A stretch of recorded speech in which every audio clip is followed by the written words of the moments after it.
박상용 검사의 입에서 읍소라는 단어가 나왔습니다. 이재명 대표를 잡기 위해 이해찬 전 대표를 엮고 심지어 변호사에게 사건 해결을 빌었습니다. 우리가 알던 정의는 어디로 갔습니까? 조작된 진술과 숨겨진 국정원 문건. 그 퍼즐이 오늘 드디어 하나로 맞춰집니다. 이 내용이 많은 분들께 알려질 수 있도록 구독과 좋아요 정중히 부탁드립니다. 윤석열 정권 검찰의 조작 기소 의혹을 밝히기 위한 국회 국정조사에 쌍방울 대북 송금 사건 진술 회유 의혹을 받고 있는 박상용 검사가 증인으로 나왔습니다. 증인 선서를 거부하다 38분 만에 퇴장당했습니다. 박사라 기자입니다. 쌍방울 대북 송금 사건에서 검찰이 이재명 대통령에 대한 진술을 회유했다는 의혹. 그 중심에선 박상용 검사가 출석했지만 증언 선서를 거부하며 회의장은 아수라장이 됐습니다. 선서하지 않겠습니다. 선서하지 않겠다고요? 마음을 바꿔서 다시 증인 선서를 하시고. 마음을 바꾸지 않겠습니다. 선서하지 않겠습니다. 결국 증언대에 서지 못한 채 38분 만에 회의장을 떠난 박 검사. 비상개업은 위헌이고 이런 거는 위헌 아닙니까? 만약에 특검에 의한 공소 취소 안 한다 약속해 주시면 지금 바로 선서하겠습니다.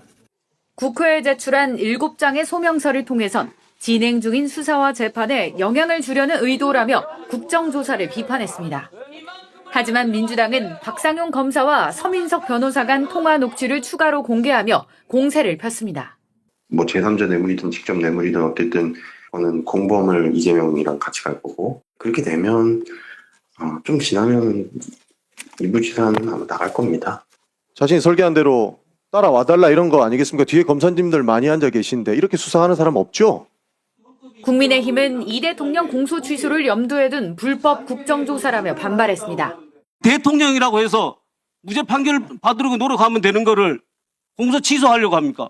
이게 법 앞에 평등입니까? 민주당은 박상용 검사를 위증죄 등으로 고발하겠다는 입장입니다. 정말 이걸 언제까지 우리가 지켜봐야 되는지 너무나 저는 고통스럽습니다. 네. 자, 오늘은 또 새로운 녹취가 하나 이제 공개가 될 텐데요. 네. 우리 또 최영진을 위해서 잠깐 정리를 하고 녹취로 좀 듣도록 하겠습니다. 네. 2022년 대선을 앞두고 네. 차기 대선 주자 이재명을 크게 3가지 방법으로 제거하려고 했던 거야. 네. 요게 본질이야. 첫 번째가 이따가도 다루겠습니다만 이재명 조폭 연루. 네네. 요걸로 잡아 넣으려고 했어. 첫 번째. 네. 그리고 두 번째가 지금 이제 다룰 대북 송금. 네.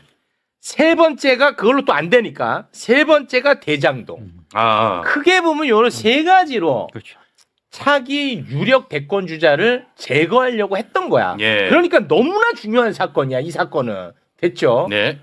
자, 그러면 조폭 사건은 잠시 후에 저희가 들여다보기로 하고 먼저 대북 송금 조작 수사 관련한 이야기부터 나눠보도록 하겠습니다.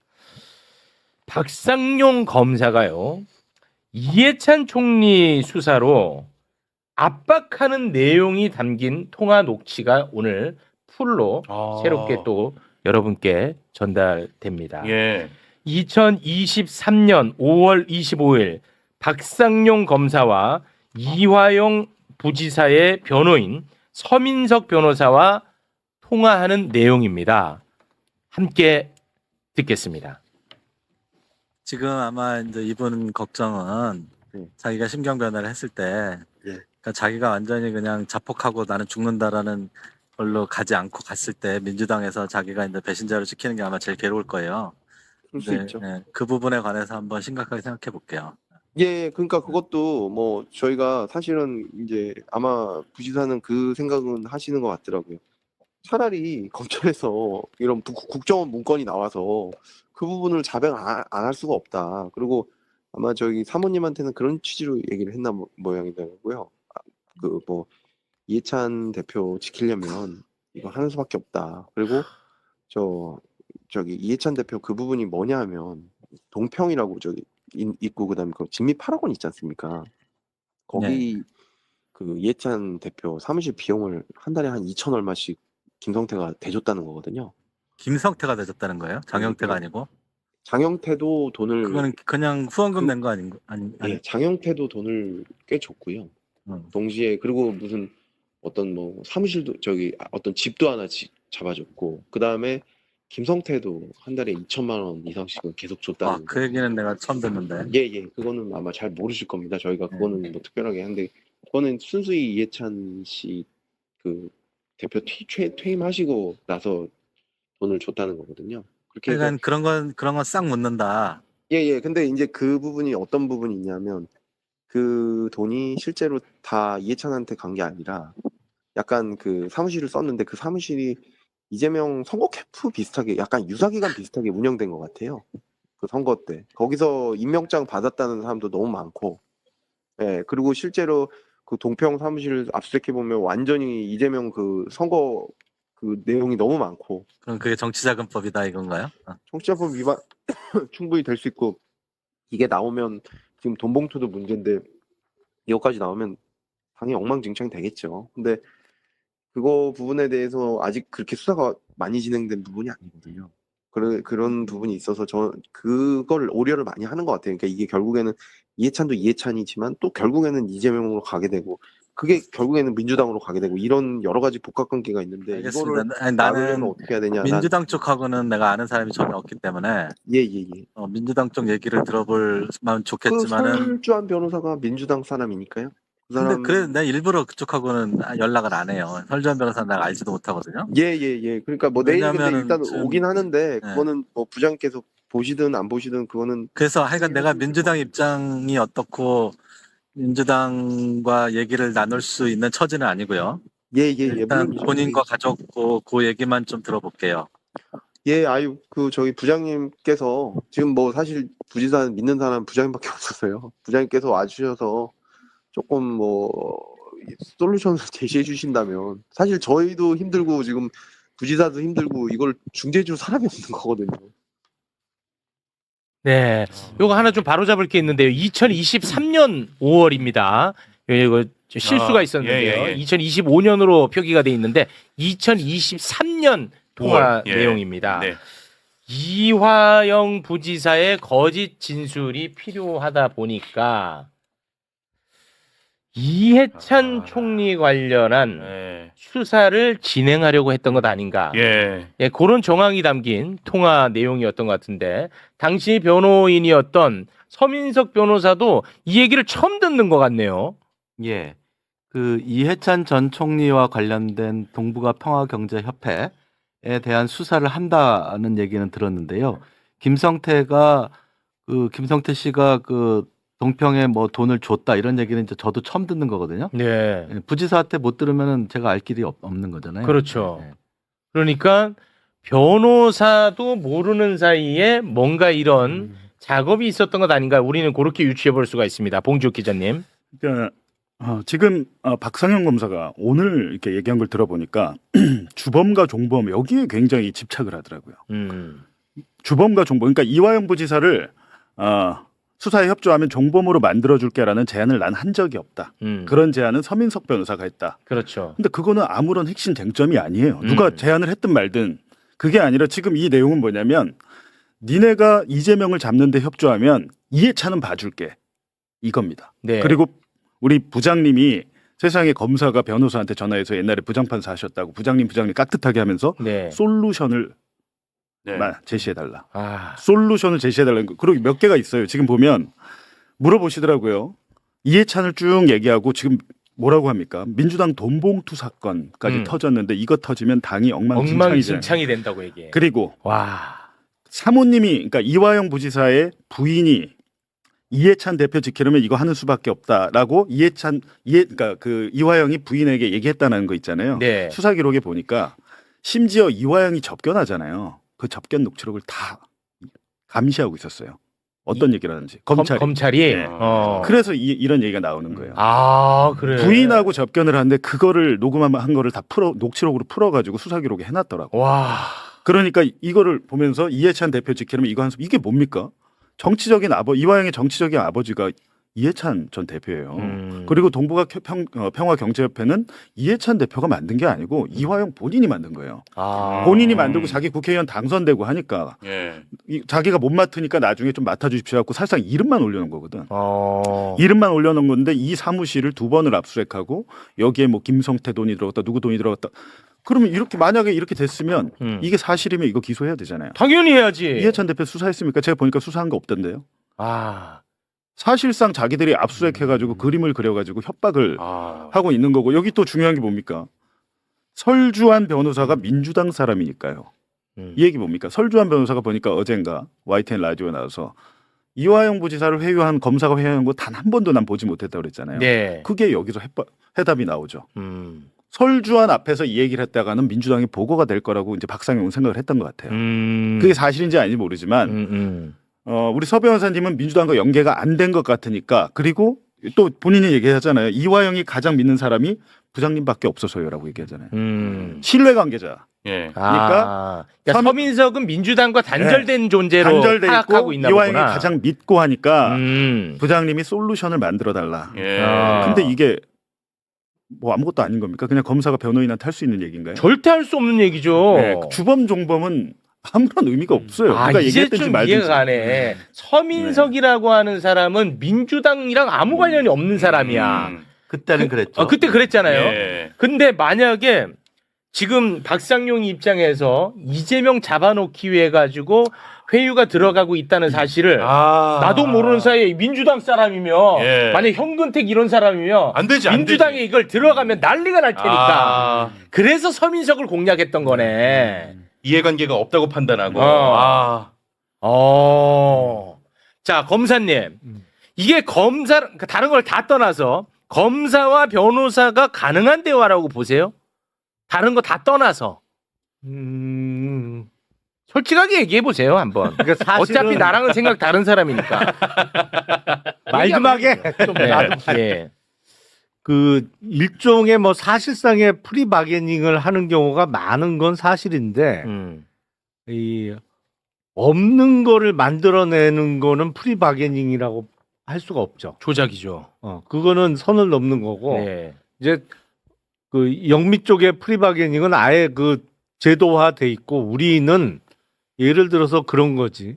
이제 공범에 대한 수사 협조를 하면 마약 사건이 이제 그런 게 제일 많은데 마약 사건에 대해서 이른바 상선을 위해 자기 공급해준 사람에 대해서 불면 좀 형량을 낮게 받을 수 있게 공적조서를 작성해서 법원에다 보내줘요. 그건 뭐 마약 수사에선 제일 많이 하는 거고 아니면 부패범죄 수사와 관련해서는 그 어떤 뇌물이나 돈 전달자에 대해서 본범에 대한 수사를 협조하면 그 사람에 대해서는 뭐 구속영장을 청구하지 않는 방법으로 하는 단순 전달자는 좀 신병을 불구속으로 해주는 그런 거는 많이 하긴 하죠. 근데 이거는 듣기에 따라서는 없는 걸 만드는 방향 같아.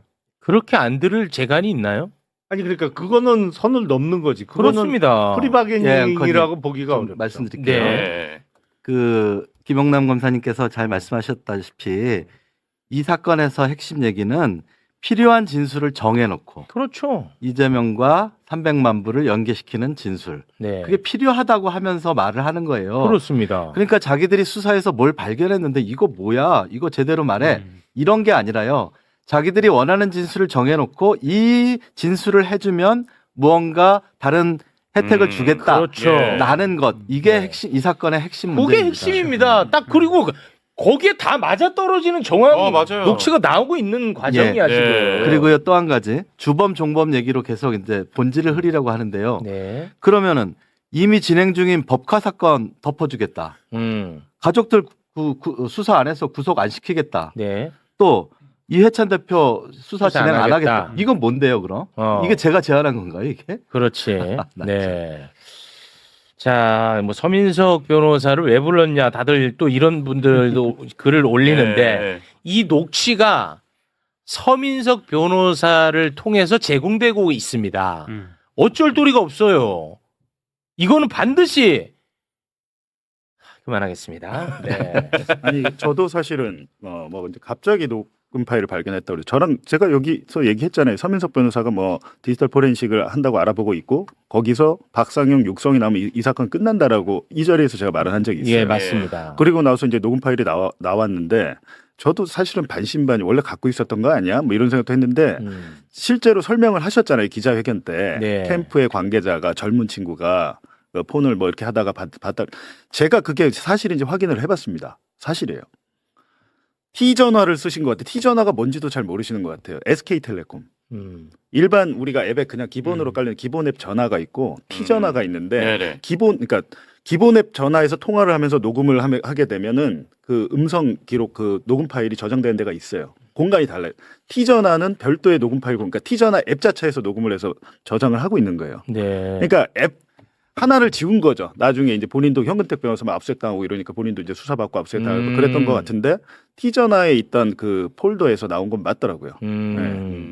아, 그거는 사실로 확인이 네, 그러니까 그게 사실 저도 이제 반신반의해서 확인을 해봤는데 그건 맞는데 그리고 뭐 선거에 이용하려고 한 게 아니냐? 예를 들면 2022년 3월 6일에 뉴스타파가 김만배 신앙림 녹음 파일 보도했죠. 네. 그것 때문에 나중에 야 니네 대선에 영향 미치려고 이거 대선 직전에 보도한 거 아니야? 3월 6일입니다. 저희 보도한 게. 네. 근데 대선에 영향을 미치려고 했으면 사전 투표가 언제 했습니까? 3월 4일과 5일에 했어요. 그 전에 했다. 역대 대선에서 가장 큰 사전 투표일이었기 때문에 그 전에 하는 게 맞죠. 이거를 만약에 본인 선거에 유리하게 하렸으면 제가 볼 때 만약에 저라면 한 3주 전에 2, 3주 전에 했을 것 같아요. 제가 말씀드릴게요. 그 지난번에 왜 제가 그 정청래 대표 법률 특보로 임명됐다가 네. 뭐 진술 회유 조작 변호사라고 낙인 찍혀서 사퇴하지 않았습니까? 네, 제가 아주 거기에 앞장섰습니다. 예. 아 이거 죄송해요. 아까 서운하다고 한 거. 네, 아닙니다. 네. 오늘 반론할 기회를 주셔서 고맙다는 뜻이었어요. 예. 그런데 만약에 제가 이 녹음 파일이 있다는 사실을 인식하고 있었다면 내 선거를 위해서 법률특보라는 직책이 굉장히 중요한데 네. 그때 해명하면서 내놓지 왜 지금까지 있겠어요. 만약에 그리고 선거에 써먹으려고 했다면 경선 일정이나 경선 룰이 잡히기 전에 내가 써갖고 유리하게 써야지 경선 일주일 남겨놓고 이걸 하는 바보가 어디 있겠어요. 네. 아니 진짜로 최영재 씨 보세요. 내가 처음에 문자를 그 서 변호사한테 뭐라고 보냈어? 한번 읽어주세요. 그거 지금 보이는 거. 예, 요거요. 폭로자. 예, 폭로자와 조작 공범은 종이 한 장 차이입니다. 진실 폭로가 아닌 본인 선거에 이용하는 목적이라면 벌 받을 겁니다. 제가 이렇게 보는 거예요. 아, 그러니까 공개한 다음에 KBS 네. 보도 나온 날. 예. 다음 날. 네. 아니 보도 나오고 나서. 보도 나오자마자 이거를 저도 그렇게 의심을 한 거예요. 이렇게 딱 보내고 좀 알아보니까 아 이게 아니구나라는 얘기를 한 거죠. 네. 또 하나는요. 제가 이제 백정아 사모님한테 문자 보낸 게 있어요. 이화영 변호사 부인입니다. 예. 아 이화영 부지사의 부인이시죠? 아, 이화영 부지사의 부인. 예. 네. 그때 무슨 일이 있었냐면 그 3월 5일 날 제가 백은종 씨가 하는 서울의 소리 그 방송에 출연을 하고 또 검찰에서 조사받고 내려가는 길에 사실은 사모님을 만나서 핸드폰을 맡겨서 포렌식을 맡기려고 그랬어요. 왜냐하면은 청주에서 알아보니까 마땅한 데가 없고 불가능하다 그래서 사모님한테 여쭤봤더니 사모님이 우리가 잘 아는 데 있으니까 한번 찾아보겠다 해서 제가 문자로다가 사모님 오늘 핸드폰 드리고 싶은데 왜 연락이 안 되세요 하는 문자도 보냈거든요. 그러니까 저는 그때까지도 포렌식을 하기 위해서 굉장히 노력하고 있었어요. 네, 찾으려고. 알겠습니다. 아니 근데 지금 사실 뭐 매불쇼는 뭐 그게 관심이 없어요. 이거는 이런 얘기 중요한 게 그만해. 아니에요. 제가 말씀드린 게 중요한 게 아니고 네. 이 녹음 파일 자체를 조작했느냐 아니냐, 그렇지, 이 음성을 그거는- 만들어냈느냐 아니냐 이게 중요한 거죠. 그렇죠. 그리고 만약에 지금 짜깁기를 했다고 그랬는데 짜깁기 만약에 필요에 따라서 내가 편집할 수 있잖아요. 이걸 우리가 1시간 내에 틀 수는 없으니까. 그렇죠. 근데 나온 것만으로도 끝났잖아. 나온 것만으로도 솔직히. 판단이 된다는 거예요. 그렇습니다. 뭐가 필요하냐고. 뭐 애원을 하잖아. 네. 박상용이가 애원하고 우리가 타임라인대로 우리가 봤잖아요. 봉지욱 기자님. 그러니까 나는 본질만 얘기하자는 거야. 나는. 우리 뭐 변호사님은 서운할지 모르겠지만 변호사님 선거는 알아서 좀 띄워주시고 저는 솔직히 관심이 없어요. 지금도 받아들인 사람에 따라 판단이 다 다릅니다. 다르죠. 평가가 예, 다르고. 맞습니다. 예. 그 얘기는 전 하고 싶지 않다. 왜냐? 본질이 사라지니까. 이거 중요하죠, 진짜. 그렇습니다. 그리고 어제 서영교 의원도 매불쇼에서 얘기를 했습니다만 이해찬 전 대표와 관련된 이 부분 서영교 의원이 확인을 해보니까 사실이 좀 아니다. 아, 그거는 봉지욱이 더 잘 알아. 그러니까요. 그러니까 이게 원래 그냥 법 절차에 맞춰서 후원을 했던 후원금이 그렇죠. 있어요. 네. 네. 그거를 막 억지로 짜맞춘 거야. 그조차도. 김강민 변호사가 저랑 나왔을 때 정확히 얘기하더라고요. 얘기했었어. 검찰에서 강압 그것도 또 강압 그쵸, 수사를 이것도. 하고 네. 그 상납했다는 거 자료를 수사관이 만들어서 제시해서 인정하라고 하니까 강압 수사에 그냥 거의 어쩔 수 없이 사인했는데 그 법정에 와서 그 돈을 줬다는 분 있잖아요. 지금 장모 씨. 네. 이분이 지금 법정에 와서 야 나 그때 검사랑 수사관이 하란 대로 했습니다라고 폭로를 해버린 거예요. 네. 이게 지금 이런 상황인데.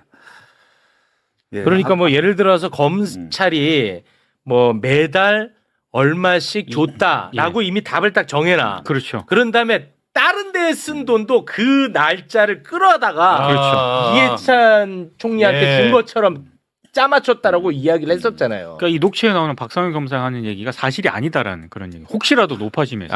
혹시 네. 또 오해하실까 네, 봐. 네. 진짜 뭔가 잘못이 있는데 수사를 안 한 것처럼 그렇죠, 느껴질까 봐. 그렇죠. 그건 네. 아니라는 네. 겁니다. 네. 네. 알겠습니다. 혹시 이 사단법인 동북아 평화연대가 지정 기부금 단체로 지정된 곳이에요? 그렇게 돼 있는 걸로 압니다. 그러니까 동북아 그러면 평화경제협회 후원금으로 들어간 돈은 후원금 기부금 다 돼요. 그건 지정 단체. 그러니까 네. 지정 단체면 이제 기업이나 이런 사람들이 거기 후원금을 하면 나중에 이제 좀 세액공제나 이런 네. 혜택이 있으니까 네. 그거 하는 경우가 많거든요. 네, 맞습니다. 근데 그런 돈이 있었던 거 아니에요? 아니 그러니까 그렇게 공식 후원금 기부금을 네. 한 건데 그걸 가지고 지금 사실은 이거 이화영에게 가장 약한 고리는 이해찬 전 대표니까 그렇지. 아킬레스건을 건드린 거죠. 그렇겠죠. 그리고 거기를- 실질적으로 이 통화하고 나서 6월 12일 경에 그건 더 세게 얘기합니다. 이 쌍방울에서 이렇게 북한에 돈 주고 이런 거 그리고 북한에 들어가려면 돈이 필요합니다라고 이재명 지사에게 보고를 했다고 진술해요. 그때 6월 12일에. 근데 6월 18일 경에 또 뒤집어 버려. 맞아요. 또 뒤집어 버리니까 그 다음 이 지금 통화 녹음 2개 공개됐잖아요. 지금 들으신 거는 2023년 5월 25일. 그렇습니다. 6월 18일에 또 뒤집으니까 6월 19일에 또 그 서 변호사님한테 전화해가지고 예, 흡수를 하는 거예요. 네, 맞아요. 거의 눈물을 흘리기 직전이더라고. 맞습니다. 그러니까. 네. 자, 그리고 우리 봉지욱 기자님, 그 뭐 대북 사업 관련해서 아니 근데 뭐 이렇게 불러놓고 그거밖에 안 묻습니까? 뭐 녹음 파일이 몇 개 더 있냐, 다른 내용 뭐 없냐 이런 거 안 묻습니까? 아니 더 있다며 뭐 1시간 얼마짜리 나 다 알고 있는데 그거 알아서 하시겠지 그거는 시청자들은 모르니까. 아니요 그거 다 알아 그런 걸 안 묻지. 그거 알아서 하시겠지 왜냐면 내가 또 뭐 하면 자꾸만 댓글에서 세탁소 돌린다 이러니까 나는 이러면은 정말 너무 스트레스야 왜냐면 난 본질 빨리 좀 집중하고 싶은데 자꾸 이 에너지가 분산되는 게 싫은 거예요. 네, 저는. 본질로 돌아가시죠. 예, 네. 아이, 고맙습니다. 이해해 주셔서. 왜냐하면 지금 대한민국 언론에서도 박상용이 불러가지고 지금 본질을 흐리고 있잖아. 그것 때문에도 진짜. 나는 괴로운데 지금 우리끼리도 그래버리면 내가 스트레스를 받으니까. 예. 네. 예. 그러니까 그 좀 얘기 좀 더 해주세요. 저도 잘 모르는데 지금 아마 국정조사를 앞두고 있어서 이게 조금씩 나오는 것 같아요. 네. 근데 국정조사에서는 뭐 훨씬 더 많이 나오고 아마 증인으로 나가시죠. 네. 나가시고. 아, 증인으로 네. 나가세요? 그 증인으로 채택됐다는 연락을 받았습니다. 네. 그래서 국정조사에서는 아마 그 5월 25일하고 6월 19일 네. 통화는 아마 풀 버전으로 다 틀지 않을까 싶고요. 예. 저도 그걸 원해요. 근데 네. 이제 그 국정조사위원회에서는 자기네들 아직 시작도 하기 전에 다 나가면 안 된다.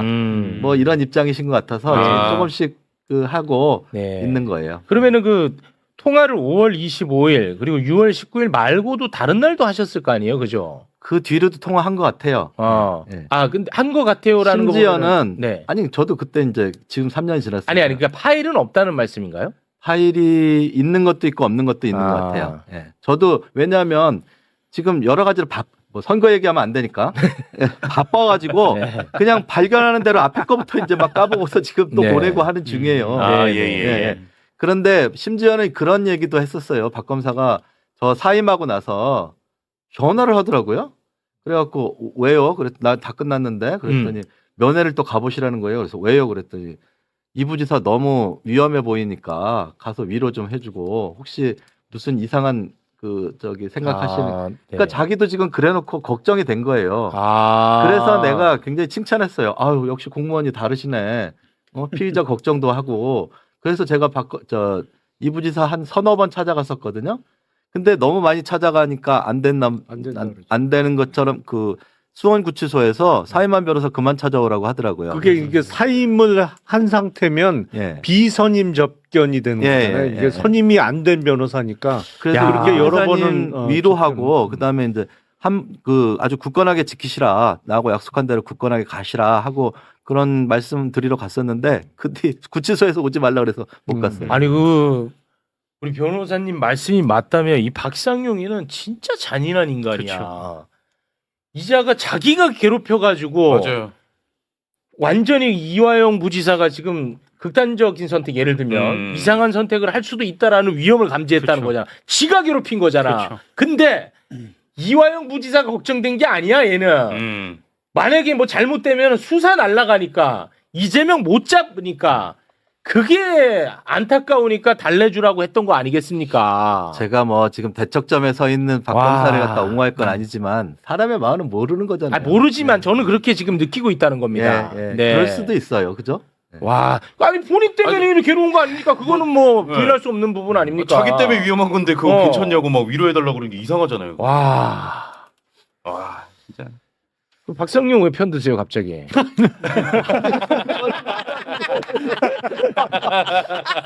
시원하다. 묻고 싶었어. 아니 그때 그 공판을 하면서 그 수원 법원에 그 관람하셨던 기자님들을 많이 이제 친하게 됐어요. 근데 그 기자님들이 저한테 하신 말씀이 이화영 부지사 너무 외롭고 힘들어 보인다.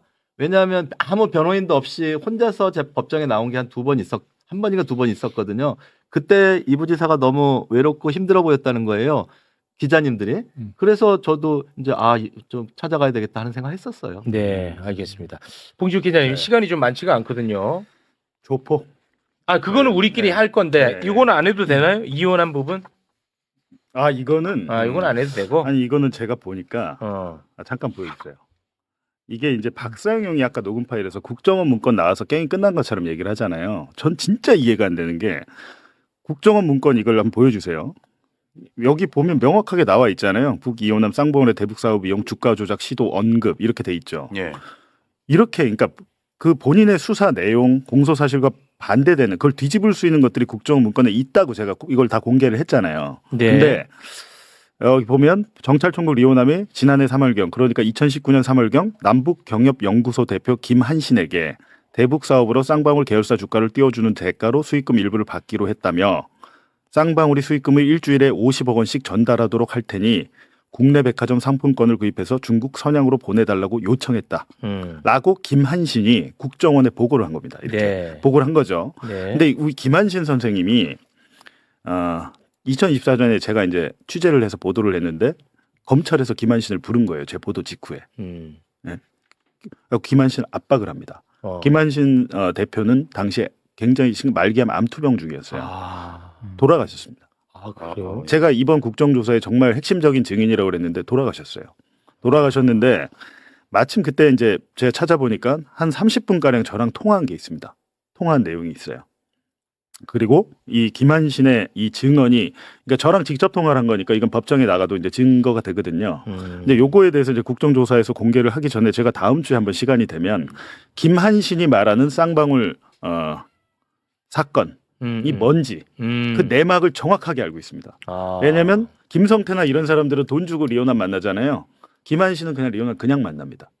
그 정도로 오랫동안 신뢰관계가 있는 사람이고 그런 상황인데 지금 돌아가셨으니까 마지막 남긴 그 인터뷰를 통해서 사건의 전말을 제가 이제 다시 봤어요. 옛날에 했던 인터뷰 봤더니 야 이거는 지금 보도하면 크게 의미가 있겠다라는 게 있어. 그럼 다음 주에 아니 이 문건만 봐도 대북 송금이라는 것은 이재명 지사를 위한 대북 송금이 아니라 쌍방울의 주가 조작을 위한 대북 송금이라는 게 딱 나오지 않습니까? 그때 이제 그 아까 들으신 그 녹음 속에 마치 그 국정원 문건을 보고서 유죄에 가까워진 것 아니냐 하고 말하는 게 있잖아요. 네. 그때 나온 국정원 문건은 그 이화영 부지사가 뭐 북한한테 스마트팜을 건설해 준다고 약속했는데 안 지켜서 뭐 그랬다라는 내용이고 그래서 그것만 있을 리가 없다라고 판단해서 우리가 계속 국정원 압수수색을 더 해달라고 요구했던 거예요. 그래서 이런 게 이제 추가로 나오게 그렇습니다. 된 거죠. 네. 근데 방금 말씀하신 그 녹취는 저희가 오늘 안 들었어요. 네.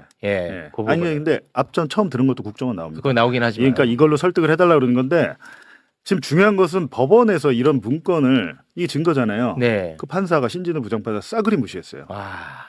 이게 여기만 있는 게 아니고 국정원 그 블랙 요원이 작성한 2급 기밀 문건에도 있어요. 2급 기밀 문건의 결재자는 국정원장입니다. 거기도 안부수란 사람을 협조자로 고용하다가 우리가 이 사람을 그만 잘라야겠다라고 하는데 그 이유가 안부수와 쌍방울이 붙어서 주가 조작을 하면서 국정원을 팔아먹고 다닌다. 그 내용이 있어요. 알겠습니다. 자, 그러면 우리 서민석 변호사님과는 여기서 좀 인사를 나눌까 하는데요. 끝으로 이 얘기 안 하면 또 어디 가서 저한테 서운하다고 하실까 봐. 미안합니다. 아주 짧게만 좀 부탁드리겠습니다.